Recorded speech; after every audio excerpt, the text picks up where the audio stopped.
Hi hello ವೀಕ್ಷಕರೇ, ನಮಸ್ಕಾರ friends. ಈ ಒಂದು ನನ್ನ ಯೂಟ್ಯೂಬ್ ಚಾನಲ್ಗೆ ನಿಮಗೆ ಆತ್ಮೀಯವಾದಂತೆ ಸ್ವಾಗತಗಳು ವೀಕ್ಷಕರೇ. ಇವತ್ತು ನಿಮ್ಮ ಹೇರ್ ಫಾಲ್ ಸಮಸ್ಯೆಗಾಗಿ ಒಂದು ನ್ಯಾಚುರಲ್ ಆದಂಥ ರೆಮಿಡಿಯನ್ನು ತೊಗೊಂಡು ಬಂದಿದ್ದೀನಿ ವೀಕ್ಷಕರೇ. ಇದನ್ನು ಬಳಸ್ತಾ ಬನ್ನಿ. ನಿಮಗೆ ಎಷ್ಟೇ ಒಂದು ಹೇರ್ ಫಾಲ್ ಇರಲಿ, ಕೂದಲಿನಲ್ಲಿ ಡ್ರೈನೆಸ್, ಫ್ರೀಸಿನೆಸ್ ಇರಲಿ, ಎಲ್ಲವನ್ನು ಈ ಒಂದು ರೆಮಿಡಿ ಕಡಿಮೆ ಮಾಡುತ್ತೆ. ಹಾಗೂ ಇದನ್ನು ನೀವು ರೆಗ್ಯುಲರಾಗಿ ಯೂಸ್ ಮಾಡಿದರೆ ನಿಮ್ಮ ಕೂದಲು ಆರೈಕೆ ಭಾಳಷ್ಟು ಚೆನ್ನಾಗಿ ರೀತಿಯಲ್ಲಿ ಬೆಳೆಯುತ್ತೆ. ಅದು ಯಾವ ರೀತಿ ಅಂತ ಬನ್ನಿ ವೀಕ್ಷಕರೇ, ಇವತ್ತು ನಿಮ್ಮನ್ನು ತೋರಿಸ್ಕೊಡ್ತೀನಿ. ಇಲ್ಲಿ ನೋಡಿ, ಒಂದು ಬೌಲನ್ನು ತೊಗೊಂಡಿದ್ದೀನಿ. ಈಗ ಅದರ ಒಳಗಡೆ 1 ಲೋಟದಷ್ಟು ನೀರನ್ನು ಹಾಕ್ತಾಯಿದ್ದೀನಿ. ಅಂದರೆ ಫಿಲ್ಟರ್ ವಾಟ್ರ್, ಯಾವ ನೀರನ್ನು ಕುಡಿಯೋಕ್ಕೆ ಬಳಸ್ತೀವಲ್ವ ವೀಕ್ಷಕರೇ, ಆ ಒಂದು ನೀರನ್ನು ಇಲ್ಲಿ ಹಾಕ್ಕೋಬೇಕು. ಆಮೇಲೆ ವೀಕ್ಷಕರೇ, ಇಲ್ಲಿ ನಾನು 1 ಸ್ಪೂನಷ್ಟು ಕಲೋಂಜಿನ ಹಾಕೋತಾ ಇದ್ದೀನಿ. ಅಂದರೆ ಕಪ್ಪು ಜೀರಿಗೆ. ಇದನ್ನು ಬ್ಲ್ಯಾಕ್ ಕ್ಯೂಮೆನ್ ಸೀಡ್, ನೈಜೀರಿಯಾ ಸೀಡ್ ಕೂಡ ಅಂತಾರೆ. ಇವು ನಿಮಗೆ ಯಾವುದೇ ಒಂದು ಆಯುರ್ವೇದಿಕ್ ಶಾಪ್ನಲ್ಲಿ ಇಲ್ಲ ಅಂದರೆ ಆನ್ಲೈನ್ ಪರ್ಚೇಸ್ ಮಾಡ್ಕೋಬಹುದು. ಇದು ನಮ್ಮ ಕೂದಲು ಆರೈಕೆಗೆ ಭಾಳಷ್ಟು ಚೆನ್ನಾಗಿ ಇರುತ್ತೆ. ಆಮೇಲೆ 1/2 ಟೇಬಲ್ ಸ್ಪೂನಷ್ಟು ಮೆಂತ್ಯ ಕಾಳು ಹಾಕ್ಕೊಂಡಿದ್ದೀನಿ ವೀಕ್ಷಕರೇ. ಜೊತೆಗೆ ಇಲ್ಲಿ 1 ಸ್ಪೂನಷ್ಟು ನಾನು ಅಕ್ಕಿಯನ್ನು ಕೂಡ ತೊಗೊಂಡಿದ್ದೀನಿ, ಅಂದರೆ ರೈಸ್. ಈ ಎಲ್ಲವನ್ನು ಹಾಕ್ಕೊಂಡು ಚೆನ್ನಾಗಿ ಮಿಕ್ಸ್ ಮಾಡ್ಕೋಬೇಕು. ಹಾಗೂ ಇದನ್ನು ಲೋ ಟು ಮೀಡಿಯಮ್ ಫ್ಲೇಮಲ್ಲಿ ಕುದಿಸೋಕ್ಕೆ ಇಡಬೇಕು ವೀಕ್ಷಕರೇ. ಇದರಲ್ಲಿ ಇನ್ನೊಂದು ಮ್ಯಾಜಿಕಲ್ ಆದಂಥ ಇಂಗ್ರೀಡಿಯೆಂಟ್ನ ಬಳಸ್ತಾ ಇದ್ದೀನಿ. ಅದು ಬಂದು ವೀಕ್ಷಕರೇ ಟೀ ಪುಡಿ. ನೋಡಿ, ಈ ಎಲ್ಲ ಒಂದು ಇಂಗ್ರೀಡಿಯೆಂಟು ಸಾಮಾನ್ಯವಾಗಿ ನಮ್ಮ ಅಡುಗೆ ಮನೇಲಿ ಇದ್ದೇ ಇರುತ್ತೆ. ಆದರೆ ಇದನ್ನು ಯೂಸ್ ಮಾಡ್ಕೊಳ್ಳೋದು ಹೇಗೆ ಅಂತ ನಮಗೆ ಗೊತ್ತಾದರೆ ನಾವು ಯಾವತ್ತೂ ಕೂಡ ಮತ್ತೆ ಕೆಮಿಕಲ್ ಯೂಸ್ ಮಾಡೋದಕ್ಕೆ ಹೋಗೋದಿಲ್ಲ. ಯಾಕಂದರೆ ಇವೇನು ನ್ಯಾಚುರಲ್ ಆದಂಥ ಇಂಗ್ರೀಡಿಯೆಂಟ್ಸ್ ಅವಲ್ಲ ವೀಕ್ಷಕರೇ, ಅವು ಭಾಳಷ್ಟು ಪವರ್ಫುಲ್ಲಾಗಿ ನಮ್ಮ ಕೂದಲ ಮೇಲೆ ಕಾರ್ಯವನ್ನು ಮಾಡುತ್ತವೆ. ಆಮೇಲೆ ವೀಕ್ಷಕರೇ, ಇದರಲ್ಲಿ ನಾನು ಒಂದು ಇನ್ಸ್ಟೆಂಟ್ ಬ್ರೂ ಕಾಫಿನ ಕೂಡ ಹಾಕ್ತಾಯಿದ್ದೀನಿ. ಎಲ್ಲದ್ರ ಬಗ್ಗೆ ನಿಮ್ಮನ್ನು ಹೇಳ್ತೀನಿ. ಸೊ ನೋಡಿ, ಕಲ್ಲುಂಜಿ ಅಂತೂ ಕೂದಲು ಆರೈಕೆ ಚೆನ್ನಾಗಿಡೋಕ್ಕೆ ಹೆಲ್ಪ್ ಮಾಡುತ್ತೆ. ಜೊತೆಗೆ ಮೆಂತ್ಯ ಕಾಳಲ್ಲಿ ವೈಟಮಿನ್ ಸಿ, ಒಮೆಗಾ 3, ಐರನ್ ಪದಾರ್ಥ ಅಂಶ ಇದರಲ್ಲಿ ಜಾಸ್ತಿ ಪ್ರಮಾಣದಲ್ಲಿ ಇರುತ್ತೆ. ಹಾಗಾಗಿ ಇದು ಕೂದಲು ಉದುರೋ ಸಮಸ್ಯೆನ ಕಡಿಮೆ ಮಾಡುತ್ತೆ. ಜೊತೆಗೆ ಡ್ಯಾಂಡ್ರಫ್ ಕೂಡ ಕಡಿಮೆ ಮಾಡುತ್ತೆ.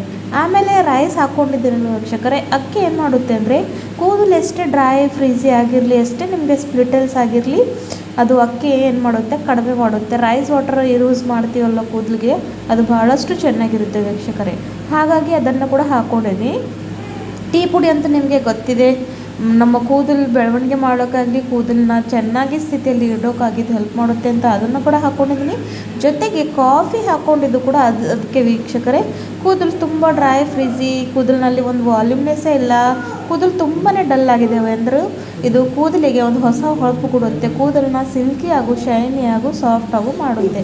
ಹಾಗಾಗಿ ಅದನ್ನು ಹಾಕ್ಕೊಂಡು ಇದನ್ನು ಲೋ ಟು ಮೀಡಿಯಮ್ ಫ್ಲೇಮ್ನಲ್ಲಿ ಇಟ್ಕೊಂಡಿದ್ದೆ. ಇವಾಗ ಇದನ್ನು ನಾನು ಕುದಿಸ್ಕೊತಾ ಇದ್ದೀನಿ ವೀಕ್ಷಕರೇ. ಸೊ ನೋಡಿ, ಎಷ್ಟು ಚೆನ್ನಾಗಿ ರೀತಿಯಲ್ಲಿ ಇದು ಕುದೀತಾ ಇದೆ ಅಂತ ಇಲ್ಲಿ ನೀವು ನೋಡ್ಕೊಳ್ಬಹುದು. ಸ್ವಲ್ಪ ಕೂಡ ಇಲ್ಲಿ ನಾನು ಕೆಮಿಕಲ್ ಯೂಸ್ ಮಾಡ್ತಾ ಇಲ್ಲ. ಇದನ್ನು ಹಚ್ಕೊಂಡು ನಿಮಗೆ ಏನು ಜಾಸ್ತಿ ಕಷ್ಟಪಡೋದಿಲ್ಲ ವೀಕ್ಷಕರೇ. ಭಾಳಷ್ಟು ಈಸಿ ಕೂಡ ಅಪ್ಲೈ ಮಾಡ್ಕೊಳ್ಳೋದಕ್ಕೂ ಕೂಡ. ಸೊ ಅದು ಯಾವ ರೀತಿ ಅಂತ ನಿಮ್ಮನ್ನು ಮುಂದೆ ಹೇಳ್ಕೊಡ್ತೀನಿ ವೀಕ್ಷಕರೇ. ಸೊ ಲೋ ಟು ಮೀಡಿಯಮ್ ಫ್ಲೇಮ್ನಲ್ಲಿ ಇಟ್ಕೊಂಡು ಇದನ್ನು ಕ್ವಾಂಟಿಟಿ ಸ್ವಲ್ಪ ಕಡಿಮೆ ಆಗಬೇಕು. ಹಾಕಿರೋ ಇಂಥ ಇಂಗ್ರೀಡಿಯೆಂಟ್ಸ್ ತಮ್ಮ ಪೋಷಕಾಂಶವನ್ನು ಈ ಒಂದು ನೀರಲ್ಲಿ ಬಿಡುಗಡೆ ಮಾಡಿ ಈ ಒಂದು ಸ್ಟ್ರಾಂಗ್ ರೆಮಿಡಿ ರೆಡಿ ಆಗಬೇಕಂತ ಇಲ್ಲಿ ನಾನು ಕುದಿಸ್ಕೊತಾ ಇದ್ದೀನಿ ವೀಕ್ಷಕರೇ. ಈ ಒಂದು ರೆಮಿಡಿನ ನೀವು ದಿನಾಲೂ ಬಳಸಿದ್ರೂ ಕೂಡ ಏನೂ ಪ್ರಾಬ್ಲಮ್ ಆಗೋದಿಲ್ಲ. ಅಂದರೆ ನೈಟ್ ಮಲಗೋವಾಗ ಡೈಲಿ ಇದನ್ನು ಯೂಸ್ ಮಾಡ್ಕೋಬಹುದು. ಇಲ್ಲ ಅಂದರೆ ವಾರದಲ್ಲಿ 3 ಸಲ ಅಂತೂ ತಲೆ ಸ್ನಾನ ಮಾಡ್ತಿರಲ್ವ. ಸೊ ಆ ಒಂದು ಟೈಮ್ನಲ್ಲಿ ಇದನ್ನು ಹಚ್ಕೊಂಡು ಅರ್ಧ ಗಂಟೆ ಇಲ್ಲ 1 ಗಂಟೆಗಳ ಕಾಲ ಇಟ್ಕೊಂಡು ಮತ್ತೆ ಶಾಂಪೂಯಿಂದ ತಲೆ ಸ್ನಾನವನ್ನು ಮಾಡ್ಕೊಳ್ಬೇಕು ವೀಕ್ಷಕರೇ. ಎಷ್ಟೇ ನಿಮಗೆ ಹೇರ್ ಫಾಲ್ ಸಮಸ್ಯೆ ಇರಲಿ, ಕಡಿಮೆ ಆಗುತ್ತೆ. ಇವಾಗ ನೋಡಿದ್ದು ಚೆನ್ನಾಗಿ ಕುದ್ದಾಗಿದೆ. ಇದನ್ನು ಇವಾಗ ಸ್ವಲ್ಪ ತಣ್ಣಗಾಗಕ್ಕೆ ಬಿಡ್ತೀನಿ ವೀಕ್ಷಕರೇ. ಭಾಳಷ್ಟು ಪವರ್ಫುಲ್ ಆಗೋಂಥ ರೆಮಿಡಿ ಇದೆ, ಮಾಡ್ಕೊಳ್ಳೋಕ್ಕೂ ಕೂಡ ಸುಲಭವಾಗಿದೆ ವೀಕ್ಷಕರೇ. ಇದನ್ನು ನೀವು ಜಾಸ್ತಿ ಪ್ರಮಾಣದಲ್ಲಿ ಮಾಡಿಕೊಂಡು ಸ್ಟೋರ್ ಕೂಡ ಮಾಡ್ಕೋಬಹುದು. ಇಲ್ಲಿ ನೋಡಿ, ನಾನು 1 ಲೋಟದಷ್ಟು ನೀರು ಹಾಕ್ಕೊಂಡಿದ್ದೀನಲ್ಲ, ಅದು ಹಾಫಷ್ಟು ಆಗಿದೆ. ಅಲ್ಲಿವರೆಗೂ ಇದನ್ನು ನಮಗೆ ಕುದಿಸ್ಕೊಳ್ಬೇಕಾಗಿದೆ ವೀಕ್ಷಕರೇ. ಇವಾಗ ಇದನ್ನು ಸ್ವಲ್ಪ ತಣ್ಣಗಾಗಕ್ಕೆ ಬಿಡ್ತೀನಿ ವೀಕ್ಷಕರೇ. ತಣ್ಣಗಾದ್ಮೇಲೆ ಇದನ್ನು ಯಾವ ರೀತಿಯಾಗಿ ನಾವು ಯೂಸ್ ಮಾಡ್ಕೋಬೇಕಂತ ಹೇಳ್ಕೊಡ್ತೀನಿ. ಇಲ್ಲಿ ನೋಡಿ, ನಾನು ಒಂದು ಅರ್ಧದಷ್ಟು ಲಿಂಬೆಹಣ್ಣು ಕೂಡ ಹಾಕ್ತಾಯಿದ್ದೀನಿ. ಲಿಂಬೆಹಣ್ಣು ಹಾಕೋದ್ರಿಂದ ಡ್ಯಾಂಡ್ರಫ್ ಕಡಿಮೆ ಆಗುತ್ತೆ. ಕೂದಲು ಡ್ರೈ, ಫ್ರೀಸಿನೆಸ್ ಆಗೋದ್ರಿಂದ ಕಡಿಮೆ ಆಗುತ್ತೆ. ಕೂದಲಿನಲ್ಲಿ ಒಂದು ಹೊಸ ವಾಲ್ಯೂಮ್ ಬರುತ್ತೆ. ಕೂದಲು ಹೊಳಪು ಕೊಡೋಕ್ಕೆ ಸ್ಟಾರ್ಟ್ ಮಾಡುತ್ತೆ ವೀಕ್ಷಕರೇ. ಹಾಗಾಗಿ ಲಿಂಬೆಹಣ್ಣು ಹಾಕ್ತಾಯಿದ್ದೀನಿ. ನೀವು ಬೇಕಾದರೆ ಹಾಕ್ಕೋಬಹುದು, ಇಲ್ಲಾಂದರೆ ಸ್ಕಿಪ್ ಕೂಡ ಮಾಡ್ಕೋಬಹುದು. ಆದರೆ ಇದು ಲಿಂಬೆಹಣ್ಣು ಏನು ಮಾಡುತ್ತೆ ಅಂದರೆ, ಯಾವುದೇ ಒಂದು ರೆಮಿಡಿ ಮಾಡ್ತೀವಲ್ವ, ಅದನ್ನು ಸ್ಟಿಕ್ಕಿ ಆಗಿಡೋಕ್ಕೆ, ಅಂದರೆ ಮತ್ತಷ್ಟು ಪವರ್ಫುಲ್ ಮಾಡುವಂಥ ಕೆಲಸ ಮಾಡುತ್ತೆ. ಹಾಗಾಗಿ ಅದನ್ನು ಹಾಕ್ಕೊಂಡಿದ್ದೀನಿ. ಇವಾಗ ನೋಡಿ, ಇದನ್ನು ಒಂದು ಸ್ಪ್ರೇ ಬಾಟಲ್ಗೆ ಹಾಕ್ಕೊಂಡು ಇಟ್ಕೊತಾ ಇದ್ದೀನಿ. ದಿನಾಲು ನೈಟ್ ಮಲ್ಗೋವಾಗ ಇದನ್ನು ನನ್ನ ಸ್ಪ್ರೇ ಮಾಡ್ಕೊಂಡು ಮಲ್ಕೋತೀನಿ ವೀಕ್ಷಕರೇ. ಸೊ ಇದು ಅಂತೂ ಇವಾಗ ನೋಡಿ ಒಂದು 5-6 ದಿನ ಅಂತೂ ಸಾಮಾನ್ಯವಾಗಿ ಈಸಿಯಾಗಿ ನಡೆಯುತ್ತೆ. ಸೊ ಹಾಗಾಗಿ ಇದನ್ನು ಈ ರೀತಿಯಾಗಿ ನೋಡಿ ಸ್ಪ್ರೇ ಮಾಡ್ಕೋಬೇಕು. ನಾನಿಲ್ಲಿ ನಿಮಗೆ ತೋರಿಸೋ ರೀತಿಯಾಗಿ ಸ್ಪ್ರೇ ಮಾಡ್ಕೊಂಡು ಮಲ್ಕೊಂಡ್ಬಿಡಿ. ನೆಕ್ಸ್ಟ್ ಮಾರ್ನಿಂಗ್ ತಲೆ ಸ್ನಾನವನ್ನು ಮಾಡ್ಕೊಳ್ಳಿ. ನಿಮ್ಮ ಕೂದಲು ಆರೈಕೆಯಲ್ಲಿ ಎಷ್ಟೇ ಒಂದು ಕೂದಲು ಉದುರ್ತಾ ಇರಲಿ, ಬಿಳಿ ಕೂದಲು ಸಮಸ್ಯೆ ಇರಲಿ, ಅಥವಾ ಕೂದಲು ತುಂಬ ಡ್ರೈ ಫ್ರೀಝಿ ಆಗಿರಲಿ, ಡ್ಯಾಂಡ್ರಫ್ ಆಗಿರಲಿ, ಎಲ್ಲವನ್ನು ಕಡಿಮೆ ಆಗುತ್ತೆ ವೀಕ್ಷಕರೇ ಈ ಒಂದು ರೆಮಿಡಿಯಿಂದ.